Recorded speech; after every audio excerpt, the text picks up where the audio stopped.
السلام علیکم دوستو، ویلکم ٹو مائی چینل۔ مزید اچھی سبق آموز اور سچی کہانیاں دیکھنے کے لیے چینل کو سبسکرائب کر کے ساتھ موجود بیل آئیکن کو دبا کر آل پر کلک کر دیجئے تاکہ آپ کو ہماری تمام ویڈیوز ملتی رہیں۔ ایک لڑکی اپنی ماں کی سچی کہانی سناتی ہے جس نے پورے خاندان کے ساتھ بے وفائی کی اور اپنے محبوب کے ساتھ گھر چھوڑ کر چلی گئی۔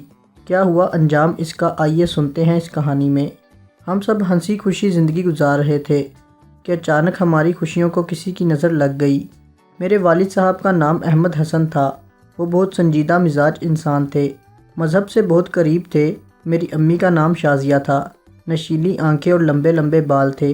کہتے ہیں کہ اللہ تعالیٰ اپنے ہر بندے کی آزمائش لیتا ہے اور اس کے اکثر بندے اس کی آزمائش پر پورا اتر جاتے ہیں اور کچھ کمزور پڑ جاتے ہیں۔ میری زندگی میں بھی ایک ایسا واقعہ ہوا جس کی وجہ سے میری اور میرے بھائی کی پوری زندگی بدل گئی۔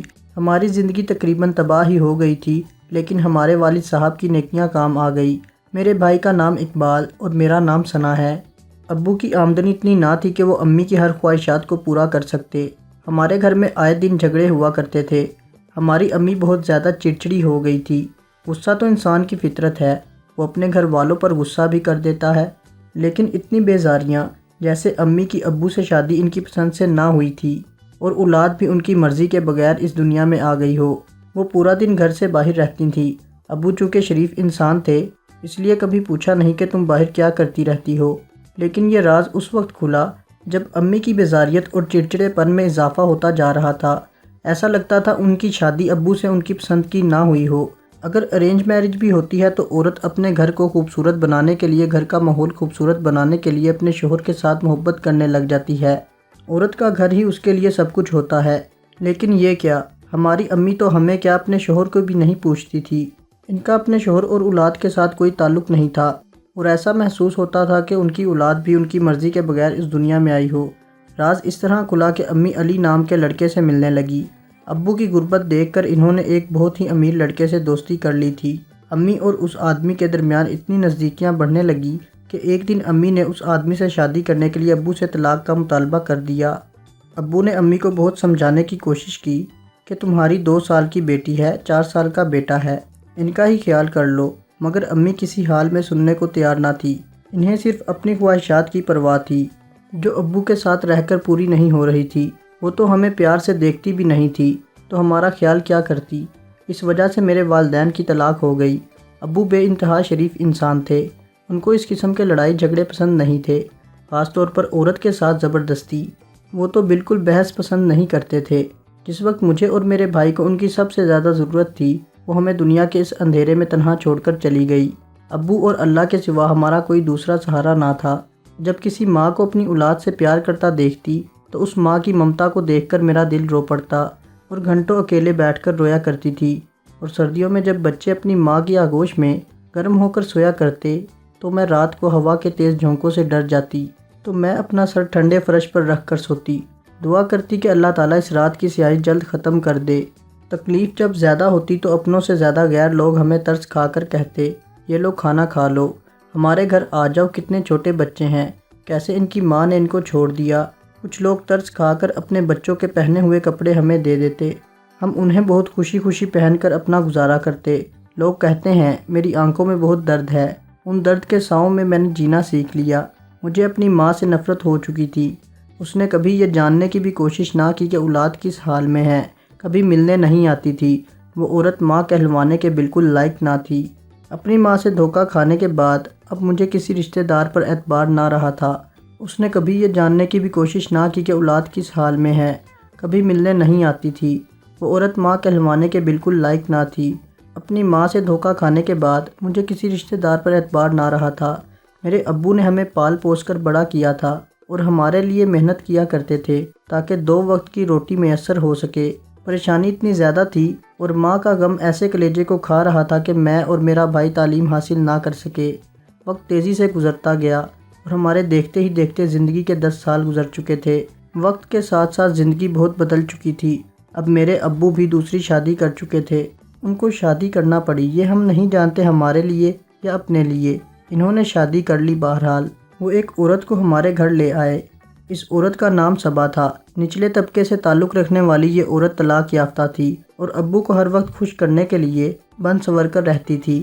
سوتیلی ماں کے آنے کے بعد اب ابو بھی کافی بدل چکے تھے۔ اس عورت نے بیوی ہونے کے تمام فرائض ادا کیے لیکن اپنی اولاد کی طرح نہیں اپنایا۔ میرا ملنا جلنا بھی خاندان سے ختم کر دیا تھا اس نے۔ میں پورا دن کمرے میں گزار دیتی تھی۔ اس عورت کا رویہ ہم 2 بہن بھائیوں سے اچھا نہیں تھا۔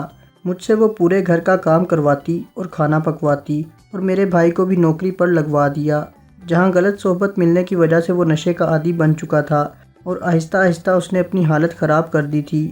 اس عورت کی ایک ماں اور 2 شادی شدہ بہنیں اور ایک بھائی تھا۔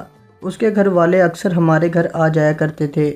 اس کا بھائی اچھی شخصیت کردار کا حامل نہ تھا، مجھے ہمیشہ غلط نظروں سے دیکھتا تھا۔ کبھی کسی بہانے سے میرا ہاتھ پکڑتا تو کبھی کسی بہانے سے میرے پاس آ کر بیٹھ جاتا۔ میں نے اس کی شکایت اپنی سوتیلی ماں سے کی تو اس نے الٹا مجھے ڈانٹا دھمکایا اور گھر والوں کی نظر میں مجھے غلط ثابت کر دیا تھا تاکہ مجھ پر کوئی یقین نہ کرے۔ میں اس عورت کے ظلم کا ایک حصہ بن چکی تھی۔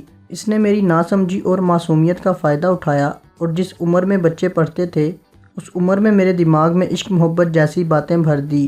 اپنے ذاتی فائدے کے لیے میرا رشتہ اپنے خالہ کے بیٹے سے کر دیا۔ رشتے کے وقت میں 12 سال کی تھی اور 1 سال گزرنے کے بعد ابو کے اختلافات کی وجہ سے ماں نے رشتہ خود ختم کر دیا۔ پھر چونکہ میرے والد کا کردار نیک تھا، دل ٹوٹا ہوا تھا کہ ہماری سگی ماں اپنی نہ ہو سکی تو سوتیلی کیسے اپنی ہوگی۔ سوتیلی ماں مجھ سے کسی نہ کسی طریقے سے جان چھڑانا چاہتی تھی اور پھر اس نے والد صاحب پر زور دینا شروع کر دیا کہ مجھے جلد سے جلد یہاں سے بیاہ کر کہیں اور بھیج دیا جائے تاکہ اس کی زندگی سنور جائے۔ میرے والد صاحب میرا اچھا چاہتے تھے، اس لیے انہوں نے اپنے دوست کے بیٹے سے میری بات طے کر دی۔ وہ لڑکا میرے دل کو اچھا لگا اور میرے دل میں یہ خیال تھا کہ جس طرح میری ماں نے اپنے گھر کو توڑ دیا اور چلی گئی، میں اپنے خاندان کے ساتھ ایسا نہیں کروں گی۔ میں اس آدمی کے ساتھ وفا کروں گی، اس کی وفادار بیوی بنوں گی۔ یہ چاہے کم کمائے، میں کبھی بھی اس سے شکوہ نہیں کروں گی۔ خود اس کے ساتھ مل کر محنت کروں گی لیکن اس کے ساتھ بے وفائی نہیں کروں گی۔ یہ میری سوچ تھی اور یہ سوچ اس لیے تھی کہ میں نے اپنے خاندان کو بکھرتے ہوئے دیکھا تھا، روتے ہوئے دیکھا تھا، اپنے والد کو اور بھائی کو اور خود کو۔ میں تو کئی سالوں تک روتی رہی تھی۔ رشتے کے وقت میری عمر 15 سال ہو چکی تھی۔ سوتیلی ماں کا بس نہیں چلتا تھا کہ وہ مجھے گھر سے باہر نکال کر پھینک دے، لیکن میں نے اپنے والد سے التجا کی کہ ابو جان مجھے اتنی جلدی آپ اس گھر سے باہر نہ نکالیں، مجھے تھوڑا بڑا ہونے دیں اور سمجھدار ہونے دیں۔ پھر جس طرح میری ماں یہ گھر چھوڑ کر گئی ہے، رشتے کو نہیں نبھا سکی، اپنے بچوں کو نہیں اپنا سکی، میں ایسا نہیں کرنا چاہتی۔ کیا آپ ایسا چاہتے ہیں کہ آپ کی بیٹی آپ کو بدنام کرے؟ تو میرے والد صاحب کے دل پر میری یہ بات لگ گئی تو وہ کہنے لگے، ہاں جب تم چاہو گی تمہاری تبھی شادی ہوگی۔ میرا ہونے والا شوہر سچ میں بہت اچھا انسان تھا، اس کی سوچ بھی بہت اچھی تھی۔ وہ عورت کو دبا کر نہیں رکھنا چاہتا تھا، بالکل میرے بابا جان جیسا تھا، لیکن میں اپنی ماں جیسی نہیں تھی، میں بھی اس کی وفادار تھی۔ اور پھر جب ہماری شادی کے دن قریب آ گئے اور میرا بھائی کچھ سامان خرید کر بازار سے واپس آ رہا تھا، اس نے دیکھا کہ ایک عورت بھیک مانگ رہی تھی۔ اس عورت کی صدا سن کر ہم نے دیکھا تو وہ ہماری سگی ماں تھی۔ وہ ہمیں پہچان بھی نہ سکی، لیکن ہم نے اس کو پہچان لیا تھا۔ ہمارے تو ہوش و حواس ہی اڑ گئے۔ اپنی ماں کو بھیک مانگتے دیکھ کر میرا دل تو کٹ گیا۔ یہ تو کسی امیر آدمی کے ساتھ بھاگ گئی تھی، شادی کر لی تھی، تو پھر اس حال تک کیسے پہنچ گئی؟ جب ہم نے انہیں بتایا کہ ہم ان کی اولاد ہیں تو انہوں نے ہمیں غور سے دیکھتے ہوئے کہا کہ اچھا تم اولاد ہو، وہی اولاد نہ جسے میں نے بچپن میں بہت چھوٹی عمر میں چھوڑ دیا تھا اور میں نے اپنی اولاد کی کوئی پرواہ نہیں کی تھی، تو آج میرا حال دیکھ لو۔ جس آدمی کے ساتھ میں شادی کر کے گئی تھی وہ بہت امیر تھا۔ کئی سالوں تک تو ہم خوش رہے کیونکہ میں نے اپنی خوبصورتی کی وجہ سے اس کو اپنا بنا کر رکھا۔ پھر جب میرے پاس اولاد نہیں ہوئی، اولاد جیسی نعمت کے نہ ہونے کی وجہ سے اس آدمی نے مجھے چھوڑ دیا اور پھر میں کہیں کی نہ رہی، بھیک مانگ رہی ہوں۔ مجھے معاف کر دو میرے بچوں، میں نے تمہارے ساتھ بہت ظلم کیا۔ میں بھول گئی کہ اللہ پاک نے مجھے ماں بنایا ہے۔ میں کیسے تم چھوٹے چھوٹے بچوں کو چھوڑ کر گھر سے چلی گئی کچھ پیسوں کے لیے اور اس آدمی سے شادی کر لی، تمہارے باپ کو بھی دھوکہ دیا، مجھے معاف کر دو۔ بہت گھنٹوں تک روتی رہی۔ ہم نے کہا آپ کو ہمارے سے معافی مانگنے کی ضرورت نہیں، آپ ہماری ماں ہیں، آپ نے جو کچھ کیا ہمیں اب وہ سب یاد نہیں۔ چلیں آپ کو آپ کا گھر بلا رہا ہے، اور گھر وہ نہیں جو سوتیلی ماں کا تھا، بلکہ وہ گھر جہاں میں شادی کر کے جا رہی ہوں، کیونکہ میں نے اپنے شوہر سے بات کر لی تھی۔ اس کو تو ایک ماں کی ضرورت تھی، اس نے میری ماں کو اپنی ماں کا درجہ دے دیا۔ اللہ تعالیٰ نے میرے صبر کے نتیجے میں مجھے ایک بہت اچھا شوہر دیا، وہ میرا بہت خیال رکھتے ہیں۔ شادی کے بعد مجھے اپنی سوتیلی ماں سے آزادی مل چکی تھی، اور میرے شوہر نے میری ماں کو اپنی ماں کا درجہ دے دیا تھا۔ مجھے اس بات کا احساس دلایا تھا کہ اگر شوہر اچھا ہو تو زندگی اچھی گزرتی ہے اور زندگی جنت بن جاتی ہے۔ امید ہے کہ آپ کو ہماری یہ کہانی پسند آئی ہوگی۔ مزید اچھی سبق آموز اور کہانی کی ویڈیوز دیکھنے کے لیے ہمارے چینل کو سبسکرائب کر کے ساتھ موجود بیل آئیکن کو دبا کر آل پر کلک کر دیں۔ ملتے ہیں کسی نئی ویڈیو میں۔ اللہ حافظ۔